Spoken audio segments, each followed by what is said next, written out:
CPC का order 39 का rule 2A actually में क्या बात करता है, ये बात करता है यानी कि अगर कोई इंजंक्शन रूल 1 रूल 2 के तहत ब्रीच ऑफ कॉन्ट्रैक्ट के केसेस में या फिर नॉर्मली रूल 1 के केसेस में अगर कोई इंजंक्शन ग्रांट किया जाता है, तो अगर कोई पार्टी ऑर्डर यानी कि उस इंजंक्शन ऑर्डर के उल्लंघन करता है या फिर उसकी शर्तों का उल्लंघन करता है, ब्रीच करता है, तो उसका परिणाम क्या निकलेगा, उसके नतीजे क्या निकलेंगे। तो इस रूल 2A एक्चुअली में यहाँ पे बात करता है कि अगर कोई व्यक्ति इंजंक्शन का उल्लंघन करता है यानी कि शर्तों का ब्रीच करता है, तो उस केसेस में उस व्यक्ति को कुछ सजा के प्रावधान यहाँ पे दिए गए हैं ताकि उस व्यक्ति के द्वारा सफलतापूर्वक एक तरीके से उस ऑर्डर का पालन कराया जा सके। अगर ऐसी कोई सजा होगी नहीं तो उस केसेस में आदमी जो सामने वाली पार्टी है वो करने से डरेगी ही नहीं कि करना चाहिए या नहीं करना चाहिए। तो यहाँ पर सीधा सीधा एक पनिशमेंट दे दिया गया है ताकि लोग डर के मारे इंजेक्शन का पालन करें। ठीक है, तो यहाँ पर सब रूल 1 यहाँ पर क्लियरली कहता है अगर कोई व्यक्ति रूल 1 और रूल 2 के तहत दिए गए इंजेक्शन का पालन नहीं करता है, तो यहाँ पर इंजेक्शन की शर्तों का उल्लंघन करता है, तो कोर्ट उसकी प्रॉपर्टी को अटैच कर सकती है यानी कि कुर्क कर सकती है। साथ में और यहाँ पे और का इस्तेमाल किया गया है,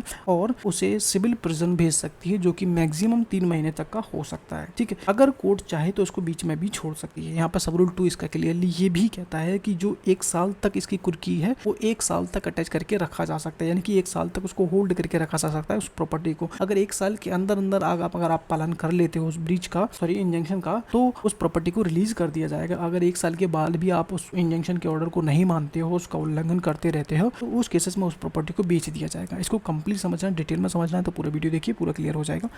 hello everybody, welcome back this channel. अपने वापस से आ चुके हैं BNSS के ऑर्डर 39 के रूल 2A। ठीक है, रूल 2 तक मैं क्लियर करा चुका हूँ। रूल 1 में हमने पढ़ा था कि टेम्पररी इंजंक्शन कब दिया जा सकता है, और रूल 2 में था कि टेम्पररी इंजंक्शन कब कॉन्ट्रैक्ट ब्रीच को रोकने के लिए दिया जा सकता है।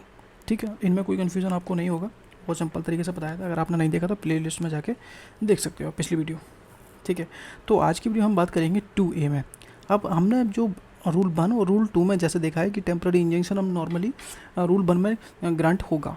ठीक है, अगर रूल 2 जैसे कि कॉन्ट्रैक्ट ब्रीच, अब इन दोनों सिचुएशन में अगर कोई पर्सन इनका उल्लंघन करता है, यानी कि कोर्ट ने टेम्पररी इंजंक्शन ग्रांट कर दिया, चाहे वो कॉन्ट्रैक्ट के केसेस में हो, चाहे वो नॉर्मल वाले रूल 1 में टेम्पररी इंजेक्शन जारी कर दिया हो, उसके बाद भी कोई व्यक्ति उसका उल्लंघन करता है, शर्तों को ब्रीच करता है, तो उसके परिणाम क्या निकलेंगे, क्या सज़ा होगी, क्या नहीं है, उसके बारे में रूल 2A एक्चुअली में बात करता है। इस पर हम अभी डिस्कस करेंगे। ठीक है, तो चलिए शुरू करते हैं। तो CPC का ऑर्डर 39 का रूल 2A है ये। तो चलिए शुरू करते हैं कि इंजंक्शन के उल्लंघन या फिर शर्तों के ब्रीच का परिणाम एक्चुअली में क्या निकलेगा, कि अगर आपने किसी इंजंक्शन का उल्लंघन कर दिया, इंजंक्शन मतलब कि कोर्ट ने आपको रोक दिया, रोकने के बाद भी आपने वो काम कर दिया, तो उसका क्या नतीजे निकलेंगे, या फिर ब्रीच का परिणाम क्या निकलेगा। अगर कोर्ट ने कोई कंडीशन रखी थी कि ऐसा आप नहीं करोगे और उस कंडीशन को आप तोड़ देते हो, तो उसका परिणाम क्या निकलेगा। ठीक है, ऑब्जेक्ट समझो कि कोर्ट के आदेश इंजंक्शन का पालन न करने का दंड का प्रावधान, ताकि न्यायालय की गरिमा और आदेश की शक्ति बनी रहे। अगर ऐसा दंड का प्रावधान होगा नहीं तो कोई अपना मन के मनमानी करेगा ना, कि तुमने ऑर्डर दे दिया तो क्या फ़र्क पड़ता है, हम नहीं मानेंगे। अब यहाँ पर पनिशमेंट आ गया तो आपका मानना पड़ेगा, आपको डर होगा। ठीक है, अब यहाँ पर सब रूल 1 क्या कह रहा है कि अगर कोई व्यक्ति कोर्ट द्वारा रूल 1 या फिर रूल 2 के तहत दिए गए इंजंक्शन का पालन नहीं करता है या फिर इंजंक्शन की शर्तों का उल्लंघन करता है, ठीक है, चाहे आप पालन नहीं करो चाहे उसकी शर्तों का उल्लंघन करो, तो कोर्ट क्या करेगा, तो कोर्ट उसके संपत्ति को कुर्क करने का आदेश दे सकती है प्लस और। ठीक है, सबसे पहली बात है कि आपकी संपत्ति को कुर्क कर सकती है कोर्ट, और साथ में अगर चाहे तो कोर्ट सिविल प्रिजन यानी कि दीवानी जेल में 3 महीने तक भेज सकती है। हालांकि कोर्ट चाहे तो बीच में भी छोड़ सकती है। ठीक है, ये मैं थोड़ा डाउट अलग क्लियर लिख दिया है। अब सब रूल 2 पढ़ते हैं। तो यहाँ पर 2 चीज़ें याद रखनी है, कुर्की हो सकती है और जेल भी भेजा जा सकता है, जो कि मैक्सिमम 3 महीने तक का हो सकता है। मैक्सिमम डेट याद रखनी है कि 3 महीने तक ही उसको इंजंक्शन के जो ऑर्डर को उल्लंघन के केसेस में उसको 3 महीने तक जेल या फिर संपत्ति की कुर्की की जा सकती है। अब सब रूल 2 देखिए कि अटैचमेंट कितने दिन तक रहेगा, यानी कि जो कुर्की है वो कितने दिन तक रहेगी। ऐसा अटैचमेंट 1 साल से ज़्यादा नहीं रह सकता। सिंपल सी बात है, 12 महीने के अंदर रहेगा इसकी बात। ठीक है, अगर 1 साल बाद भी वह व्यक्ति इंजंक्शन का पालन नहीं करता है तो कोर्ट उस संपत्ति को बेच सकती है। अगर 1 साल के बाद भी तुम कंटिन्यू रखते हो अपना ब्रीच या फिर उल्लंघन, तो उस केसेस में कोर्ट क्या करेगा, उस संपत्ति को बेच देगा जो उसने कुर्क की थी। ठीक है।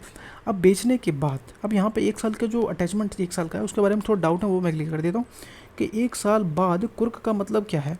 अब यहाँ पे अगर 1 साल के अंदर व्यक्ति कोर्ट के आदेश का पालन कर लेता है यानी इंजंक्शन का पालन करने लगता है तो कोर्ट कुर्की हटा देगी और प्रॉपर्टी वापस कर देगी 1 साल के अंदर अगर आप पालन कर लेते हो तो।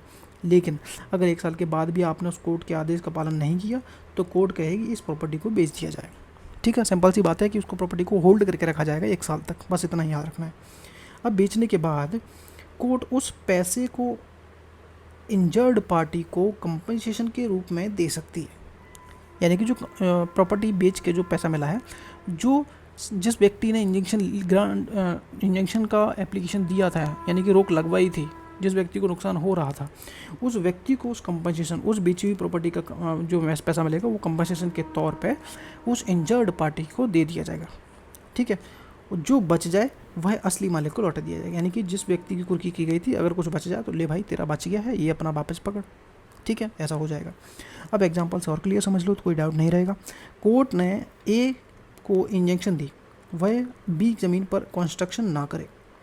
ए ने कोर्ट के आदेश का उल्लंघन किया और कंस्ट्रक्शन कर दिया तो कोर्ट ए की प्रॉपर्टी अटैच कर सकती है, 3 महीने तक जेल भेज सकती है, और 1 साल तक ए की आदेश नहीं मानता है तो कोर्ट उस प्रॉपर्टी को बेच देगी और उससे बी को कंपनसेशन दिया जाएगा। अब यहाँ पर ट्रिक सिंपल से याद रखनी है। सिंपल सी ट्रिक मतलब एक वो है, थोड़ा याद रहेगा कि इंजेक्शन का पालन अगर आप नहीं करते हो तो अटैचमेंट हो जाएगा और अरेस्ट हो जाएगा। अरेस्ट में 3 महीने, थोड़ा याद रख लेना कि 3 महीने तक की ही यहाँ पे अरेस्ट किया जा सकता है, उससे ज़्यादा आप अरेस्ट करके नहीं रख सकते हो। ठीक है, तो रूल 2 ये था। इसमें कोई डाउट हो तो मेरे को कमेंट करके पूछ लेना। ठीक है, अब इसमें जो रूल 2 था, रूल 2 में एक्चुअली में क्या है, अमेंडमेंट है, और जैसे कि एमपी का अमेंडमेंट हो गया, यूपी का अमेंडमेंट है, तो वो मैं अभी डिस्कस नहीं कर रहा क्योंकि अभी उसमें थोड़े कन्फ्यूज़न है, तो मैं इसको क्लियर करूँगा पहले, उसके बाद ही आपको बताऊँगा। ठीक है, तो वो अपन शायद इस ऑर्डर 39 के लास्ट में हम उसको कवर कर लेंगे। ठीक है, जो अमेंडमेंट है, अगर आपको लग रहा है कि मैंने छोड़ दिया तो मैंने इसलिए छोड़ा है क्योंकि वो अभी थोड़े डाउट क्लियर नहीं है। ठीक है, तो वो मैं पूरा क्लियर करके अपना नोट्स बना के फिर आपको बताऊँगा। ठीक है, तो मिलते हैं नेक्स्ट वीडियो में। अगर वीडियो पसंद आएगी तो लाइक करना, चैनल को सब्सक्राइब करना। मिलते हैं नेक्स्ट वीडियो में। एक बार मैं फिर से क्लियर कर देता हूँ, सीपीसी का ऑर्डर 39 का रूल 2 एक्चुअली में क्या बात करता है, ये बात करता है कि अगर कोई ऑर्डर यानी कि अगर कोई इंजंक्शन रूल 1 रूल 2 के तहत ब्रीच ऑफ कॉन्ट्रैक्ट के केसेस में या फिर नॉर्मली रूल 1 के केसेस में अगर कोई इंजंक्शन ग्रांट किया जाता है तो अगर कोई पार्टी उस ऑर्डर यानी कि उस इंजंक्शन ऑर्डर के उल्लंघन करता है या फिर उसकी शर्तों का उल्लंघन करता है, ब्रीच करता है, तो उसका परिणाम क्या निकलेगा, उसके नतीजे क्या निकलेंगे। तो इस चीज़ रूल 2 एक्चुअली में यहाँ पे बात करता है कि अगर कोई व्यक्ति इंजंक्शन का उल्लंघन करता है या इनकी शर्तों का ब्रीच करता है तो उस केसेस में उस व्यक्ति को कुछ सज़ा के प्रावधान यहाँ पे दिए गए हैं ताकि उस व्यक्ति के द्वारा सफलतापूर्वक एक तरीके से उस ऑर्डर का पालन कराया जा सके। अगर ऐसी कोई सज़ा होगी नहीं तो उस केसेस में आदमी जो सामने वाली पार्टी है वो करने से डरेगी ही नहीं कि करना चाहिए या नहीं करना चाहिए। तो यहाँ पर सीधा सीधा एक पनिशमेंट दे दिया गया है ताकि लोग डर के मारे इंजेक्शन का पालन करें। ठीक है, तो यहाँ पर सब रूल 1 यहाँ पर क्लियरली कहता है अगर कोई व्यक्ति रूल 1 और रूल 2 के तहत दिए गए इंजेक्शन का पालन नहीं करता है तो यहाँ पर इंजेक्शन की शर्तों का उल्लंघन करता है तो कोर्ट उसकी प्रॉपर्टी को अटैच कर सकती है यानी कि कुर्क कर सकती है। साथ में और यहाँ पे और का इस्तेमाल किया गया है और उसे सिविल प्रिजन भेज सकती है जो कि मैक्सिमम 3 महीने तक का हो सकता है। ठीक है, अगर कोर्ट चाहे तो इसको बीच में भी छोड़ सकती है। यहाँ पर सब रूल 2 इसका क्लियरली ये भी कहता है कि जो 1 साल तक इसकी कुर्की है वो 1 साल तक अटैच करके रखा जा सकता है, यानी कि 1 साल तक उसको होल्ड करके रखा जा सकता है उस प्रॉपर्टी को। अगर 1 साल के अंदर अगर आप पालन कर लेते हो उस ब्रीच का इंजेक्शन का तो उस प्रॉपर्टी को रिलीज़ कर दिया जाएगा। अगर 1 साल के बाद भी आप उस इंजंक्शन के ऑर्डर को नहीं मानते हो, उसका उल्लंघन करते रहते हो तो उस केसेस में उस प्रॉपर्टी को बेच दिया जाएगा। इसको कंप्लीट समझना है, डिटेल में समझना है तो पूरा वीडियो देखिए, पूरा क्लियर हो जाएगा। अगर वीडियो पसंद आए तो वीडियो को लाइक, चैनल को सब्सक्राइब जरूर करना। मिलते हैं नेक्स्ट वीडियो में। Thank you so much.